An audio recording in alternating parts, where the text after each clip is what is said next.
Hi everyone, and thanks for joining today. My name is John Harris, and I'm Group CTO for G3. Today we're going to be touching on Skype for Business and the importance that we believe that going forward in the modern workplace, why you can't afford not to look at deploying technology such as Skype for Business. So the first thing we're going to talk about today is modern workplace. Unfortunately, my colleague Frank can't make it today, so we'll do another session around that. But we'll send out some details and let you know what we can do. So really kind of touch on modern workplace, and really a lot of people get confused around modern workplace. They think it's just about home working. It's a lot more around that, and I'll touch on that now. Really what we've seen over the last kind of 3 or 4 years and going beyond now is a real shift in the way that businesses work. You know, starting from our customers have generally been very much just sort of very passive in terms of just receiving products and services. But going forward, they really are key to kind of, you know, they're brand ambassadors. They're there to help kind of bring a product to market. They can complain a lot easier through social media. They can have a big part on recommending what people do. And what we've really seen is that shift now from the way we talk and work with our customers. A key area of change is around hierarchies. If you go back to sort of the military type style where you work your way up the ranks, then information flows back down. We're now seeing people working kind of dynamic teams, so person to person, multi-person, you know, huddle spaces, things like that. What we've also got now is an overwhelming amount of information. So how do we kind of deal with that? In terms of productivity, we've gone from a kind of a me to a we type method where we're a lot more collaborative now, the way we work, and lots of people have ideas to kind of see those through. And also information and also kind of the logic of the way kind of business run has always been very transactional. What we're now seeing is intelligence around analytics and various things of how we can take some of these ideas and productivity and actually really kind of make them excel. Another key issue that's hot topic all the time is around security. So how do we kind of, you know, now information is kind of not sitting in a comms room. It's now kind of out and about. It's on people's laptops. It's brand awareness. How do we stop things like the talk issue going on, where, you know, intellectual property can be really damaged from security breaches? Key change now is the millennial hire. So what does this mean? So by 2020, about 40%, or if not the majority of people in the workplace will be millennials. And the challenge is, these guys and girls have really kind of been born with mobile phones in their hands, the way they work, the way they interact. Things like voice are on the decline, they'd rather Twitter or text or send a WhatsApp. So it's how do we kind of address the market or make the workplace a good natural fit for people joining. And really, you know, lots of collaboration around this kind of, you know, this generation. You know, built on Facebook and various other social media networks. It's that hashtag type environment. And what we do is I'll touch on how we can do that with some technologies. So just touching on how kind of information has generally moved fairly slow for a business. It was always very much that when you're in the office next, or let's have a meeting, or I'll go to my boss and he'll come back to you. So information kind of flowed up through the business and back down. Very much siloed in the way we worked. You know, especially in IT and other tech companies, you know, it's all about collaborating. And what we're seeing now, as you can see on the right-hand side, is the shift from that static hierarchy to information flowing across different businesses, different parts of the business, and more importantly, different teams. What this really does is kind of expand that talent pool. What we're also seeing in about, you know, the next 5 years, 40% of most workforce is global. So if you're a single location company, your talent pool will be, you know, far reached out. So how do we leverage and make sure that people can work together in that space? So if we look at the shift, we've got kind of a number of 3 key areas. One is around, you know, reinventing productivity and business process. How do we kind of, you know, embrace change? How do we make sure that people remain productive? And, you know, and it's kind of a bit of a rewrite around business processes. So irrespective of technology, you need to get buy-in across the business to be able to make these changes. So one of the first areas we're going to talk about is the modern meeting. So really it's enabling ad hoc meeting, presentations, sharing information, sharing products, whether it's an audio call, a video call, an instant message. How do you get access to the best resource at the best time? Behind me, you'll see Microsoft Smart Hub, enabling really kind of powerful, on-demand, touch-sensitive type meetings that can be broadcasted anywhere in the world and on any device. Key to any meeting is it's great. You know, how many times we sat in a meeting and really say, right, we're going to take some actions away. What you can start doing there is actually dealing with there and then. So the content co-creation, we can all be working on the same Word or the same PowerPoint, marking up terms and conditions, and also adding comments all in real time.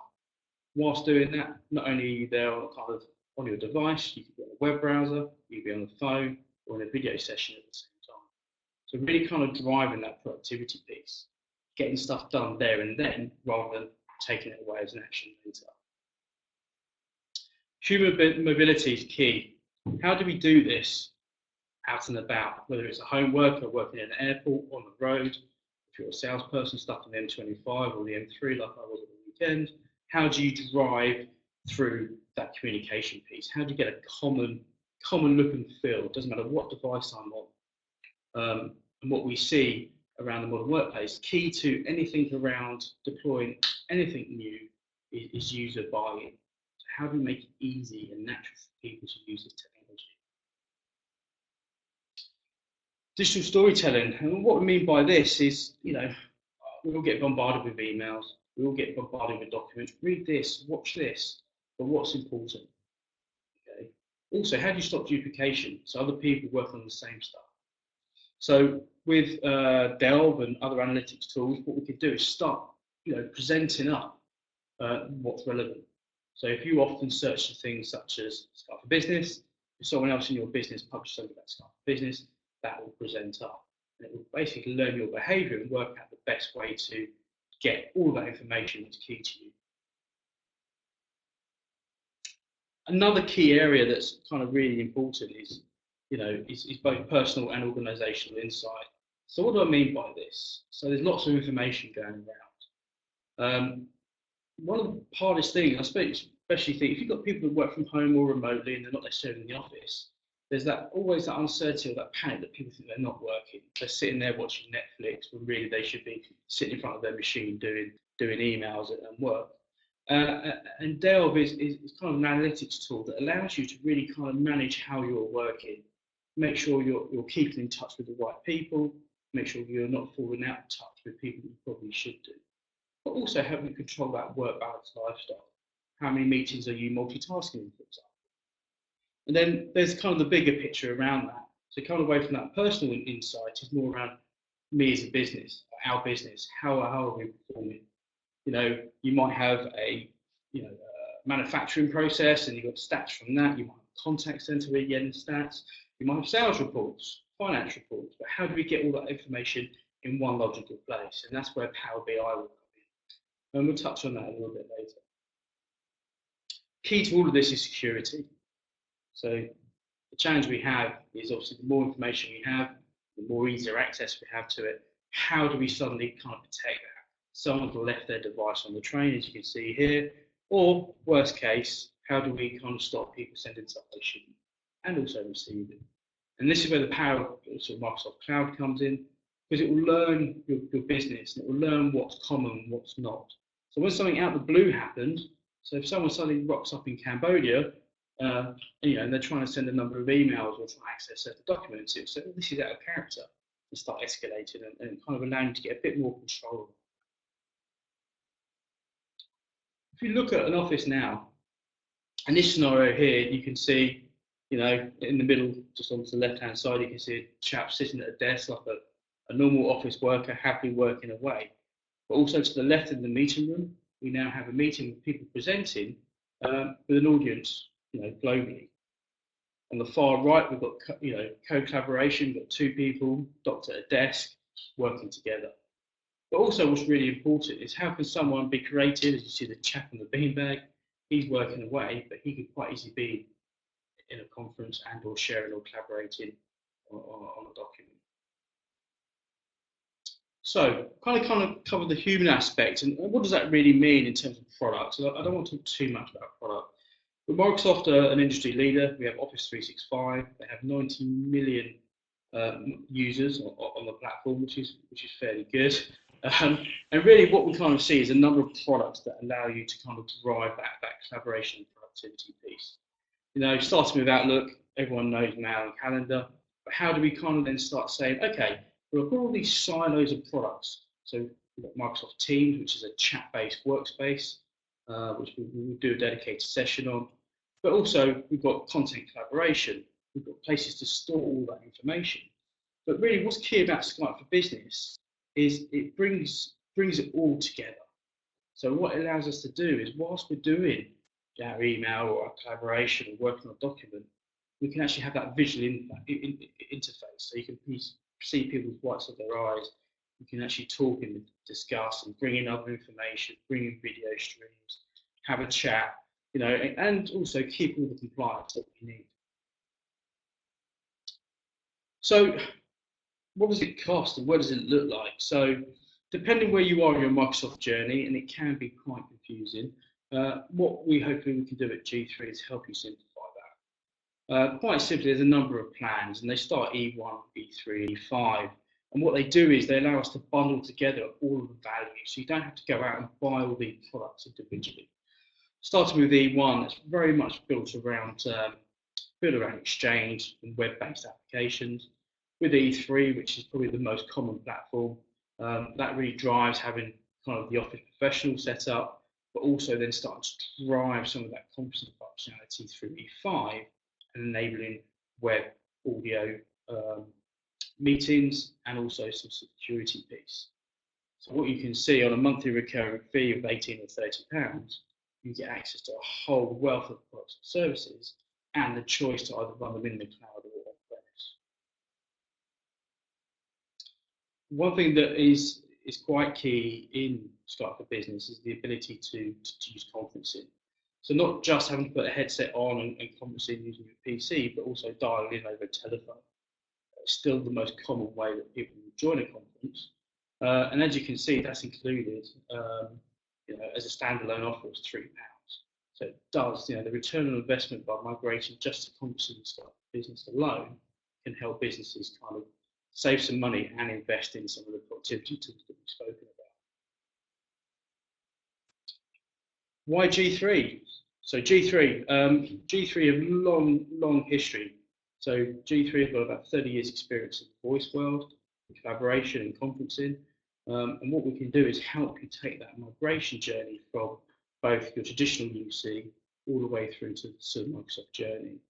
And what's good about us is the fact that, you know, we have our own network. Our network has been built on voice and real-time comms, such as SIP.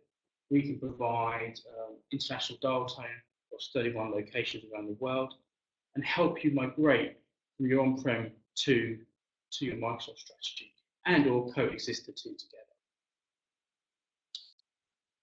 What's really cool is the way we develop and provide implementation into the Microsoft space. So we follow a kind of a plan, deliver, and operate model that allows us to do kind of a design phase, make sure the solution is fit for purpose, work with your teams to make sure we profile the relevant teams in your business, and then we build a tailored implementation and support model. On top of that, we can provide full-blown monitoring, user adoption, and also make sure the system is optimized for what you wish to use it for, while still kind of driving your legacy technology base. With G3, we also follow the Microsoft Skype operational framework, which is a deployment methodology to guarantee success when migrating to Office 365 and Skype for Business. So our processes work very closely with Microsoft, and the ultimate outcome is to guarantee customer success. Thank you for the time. We finished a little bit early on time there, but if anyone has any questions, if you feel free to type them in the box below and we can answer them, or I can take them offline and come back to you on a one-to-one basis. Got one coming through right now, so bear with me.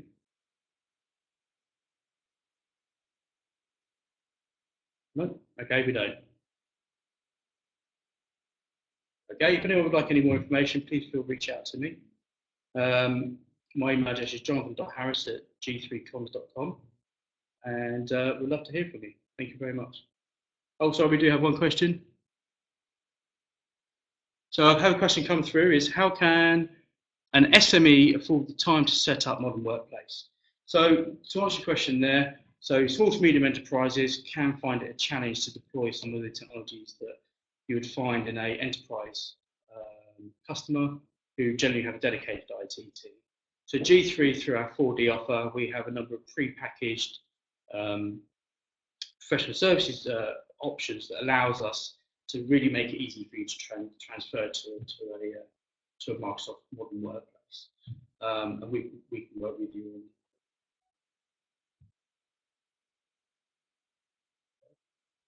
Brilliant. Well, thank you very much for your time, and don't hesitate to contact me.